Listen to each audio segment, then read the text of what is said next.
What's up, Internet? This is Rambling Josh, and you're watching another episode of Let's Play Final Fantasy X. Last time we killed Shiva, which is the last of kind of the easy aeons, so to speak. All that's left is Bahamut, Anima, Yojimbo, and the Magus sisters. Magus. Anyways, next I'm going for Bahamut. But before I do that, I have equipped Tidus and Riku with their ribbon armors. Ideally, it would be best to have a ribbon armor for Waka as well, but it doesn't really make... you don't really need a third one. You probably don't want to go in with one. Two of them is definitely way better, but three is not strictly necessary. And the third one would be the hardest to get. I mean, you can get one for free from monster catching, and the second one you're probably going to get most of the dark matters from stat maxing. So the third one, you'd have to basically grind the entire thing flat out from 0 to 99, 2 at a time. And that would be a real pain. So 2 ribbon armors is kind of the sweet spot, so to speak. So, to find Dark Bahamut, we come to the Xanarkand ruins. We can find Bahamut where we fought Unileska. So, it's a bit of a ways, so I will just meet you there. Okay, we're back, and we're ready to face Dark Bahamut. So, let's get this show on the road. Now, Dark Bahamut could probably be considered the hardest Dark Aeon, but there's a definite trick to him. First off, he has deceptively high evasion. If you haven't worked on your luck, then you basically don't have any chance of killing this guy. And it actually always seems to me like his luck gets higher as the fight goes on. Or his evasion gets higher as the fight goes on. So by the time he's dead, like, you have a really hard time of hitting him. Anyways, so the biggest trick to this fight is every 5th time that you hit him, he'll counterattack with Impulse. And there's no counter or anything, you just have to keep track in your head. An Impulse is rather nasty. It does about a little under 7,000 damage to everyone, and anyone without ribbon or stoneproof gets turned to stone. So I want to counter that with an Albed potion to... I guess you could use a soft too, it doesn't really make much difference. And then we want to heal up. I use Kira just because... oh shoot, that's right, I forgot a very important part. Impulse, anyone that isn't turned to stone also gets afflicted by all of the break stats. And the only way to heal that is with Dispel. And if you don't do that, then the next time he hits you with Impulse, then, well, you're gonna take enough damage to kill you. Okay. So now that, whatchamacallit, right, so no one's stoned, and everyone's got their break statuses healed up. So now I want to heal my health, and resume attacking. Now the key to this fight is dealing with Impulse. Keeping in mind that Impulse happens when you want it to happen, and dealing with it appropriately. So now, here's the other thing, is his overdrive. It charges up fairly fast, and the Dark Bahamut has 4 million health. So you're more than likely you're going to see his overdrive a few times. I'm pretty sure you can deal with it with auto life, or you can summon up an Aeon, which I think just tends to be easier than auto life. So I'm not even going to bother attacking. Sure, whatever. I'm just gonna let him use Mega Flare on me. It's gonna kick my butt. And I'm going to resume attacking. Probably the biggest stumbling point for this fight is badly timed impulses. Because you have to have enough time to recover after it. Otherwise, well, I mean, if you can't recover, obviously you're gonna die. So, a lot of times it can be better to actually just spend your turns guarding and waiting for Bahamut's next turn before you trigger Impulse.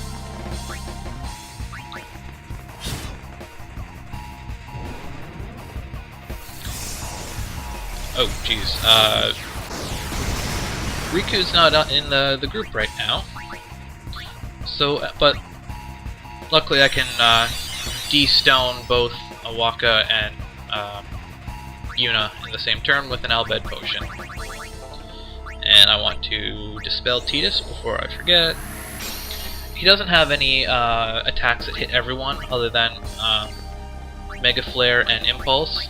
So as long as you have 2 people alive when his turn comes around, assuming his overdrive meter isn't full, then you should be safe.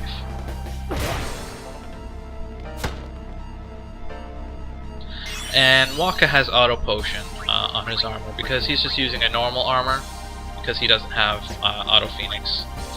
Waka can survive a physical attack normally because his armor has auto protect, whereas auto protect is what I sacrificed on the other two's armor for Ribbon. I sacrificed auto protect for Ribbon.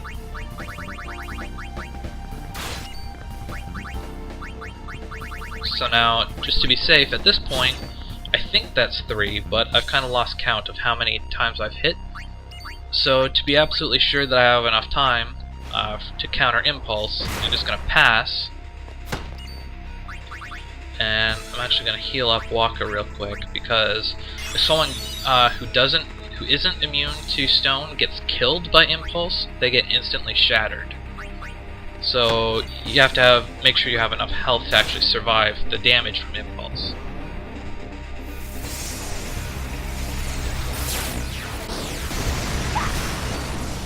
Okay. Now I think actually what I'm going to do is use Quick Pockets. That's a special. Okay. To use a soft on Waka. And I'm going to get Dispel to get the break stats off of my Rubber. With Waka I'm just going to heal though. Since you can't heal enough if you have a magic break on you. So I like to have the people that are broken heal them their own break stats, and then have the other people heal the health. And I'm pretty sure I said already, but I'm using Cura just because it heals enough health, and it costs less MP. And running out of MP is annoying. So, let's see. I like to go for 3 hits at once, just because it's a safe number. You're not going to accidentally, you're not likely at least to accidentally lose track and trigger Impulse accidentally. Oh, he's slouching, so that means I guess that he's at half health? Maybe lower. I'm not sure what percent aeons slump at. Yeah, sure, let's just attack. See, Yuna doesn't have maxed out luck, so her aeons don't have maxed out luck either, so they're not very accurate. Hence why Ifrit missed. I would have used Meteor Strike, that would have hit for sure, and probably done like 30,000 damage, maybe more, maybe less. But Meteor Strike has a higher delay on it, and I don't really care how much damage the aeons do. They're just there to soak up hits. And the quicker I can get back to my normal party, then the better. Okay. So, Impulse? Oh, jeez.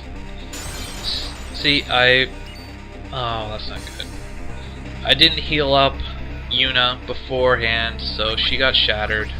She died from the Impulse. That's not good. Okay, so I guess now at this point I'm using Tidus and Riku full times. So they're the two that have ribbon. So I want to dispel Tidus and then heal him up.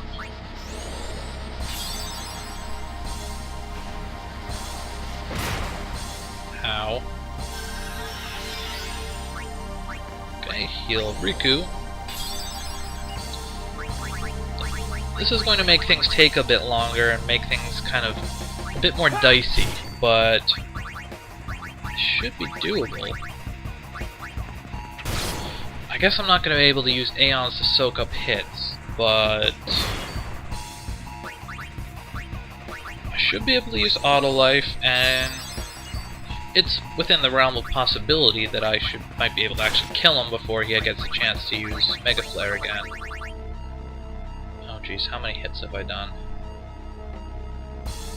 Oh, it doesn't even really matter because both of them have ribbon.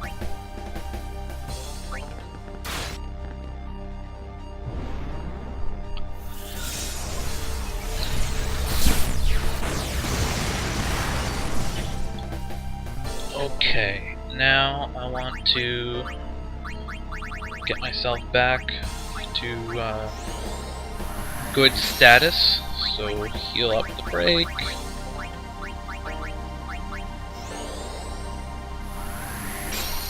Now he's going to attack.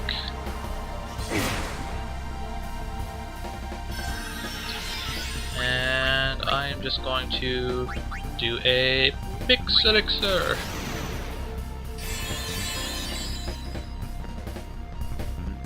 And I'm actually going to use this turn to put Auto Life on myself.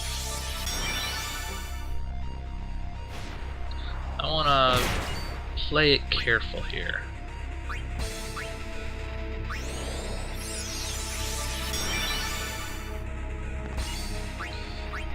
So now I'm going to heal up.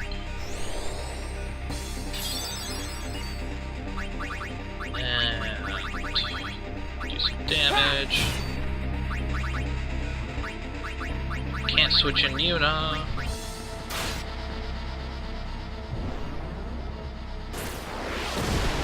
I sure hope Auto Life works with Mega Flare. If it does, then I should be fine.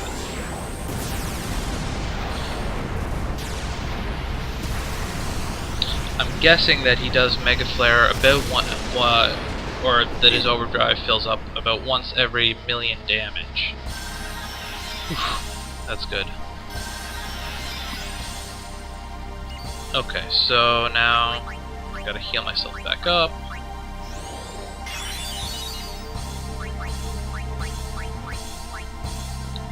He's gonna melee one of us.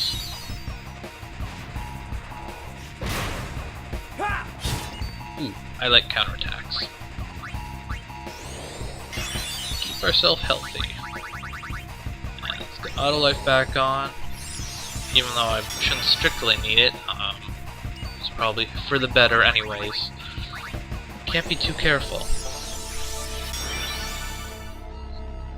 Control is the name of the game. When things get out of hand, that's when things get out of hand. Okay. Get Auto Life back on you. And heal you up. You know, this is feeling surprisingly like the Nemesis fight. Or at least the version that I ended up doing.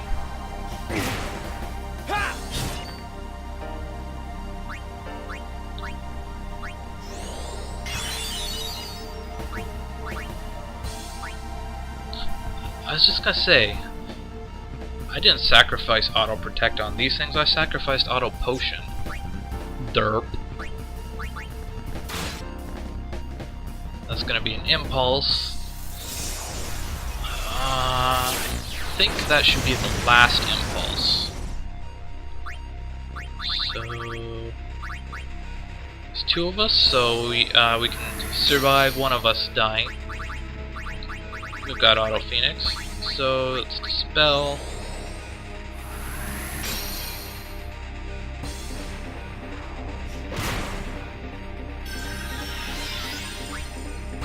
And now I gotta heal ourselves up.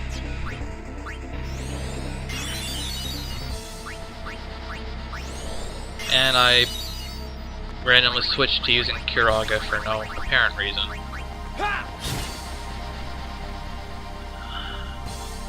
I'm just gonna pass this turn.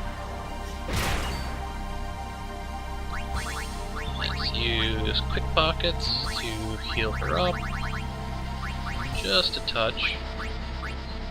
And I should be able to kill him before he gets another turn.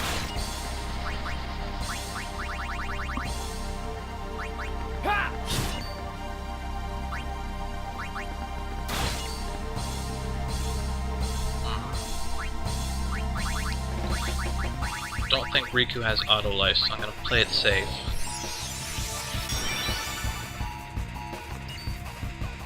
Oh. No, I'm not gonna go because I'm pretty sure the next attack would trigger an impulse, and an impulse immediately followed by a Mega Flare would not be good. Although I suppose technically it would be perfectly survivable.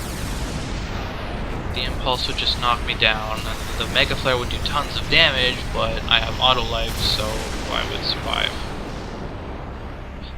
But whatever. Safer is better.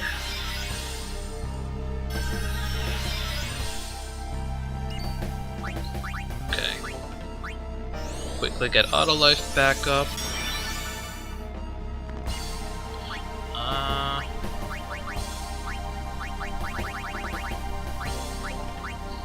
You know, this was not supposed to be this hard, but screwing up and losing Yuna makes things a lot more interesting.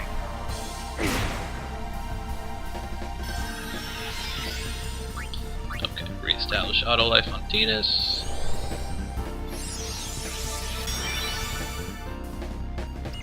And let's use a mix to heal ourselves up. Which is convenient because I'm getting a little bit low on MP too. And okay, well that's gonna be an impulse. I was hoping he was gonna die from that hit, but that doesn't seem to be the case.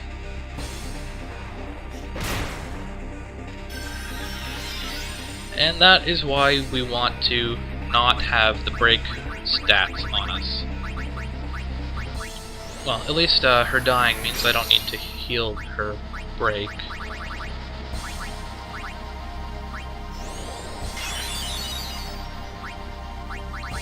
Okay. Just about done this fight, I hope.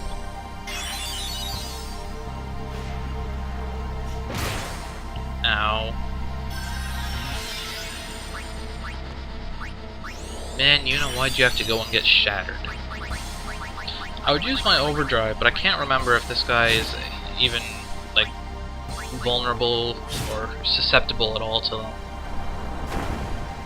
But it doesn't matter because he is dead. Dead. Dead. Oof. That was not supposed to take that long, but it did.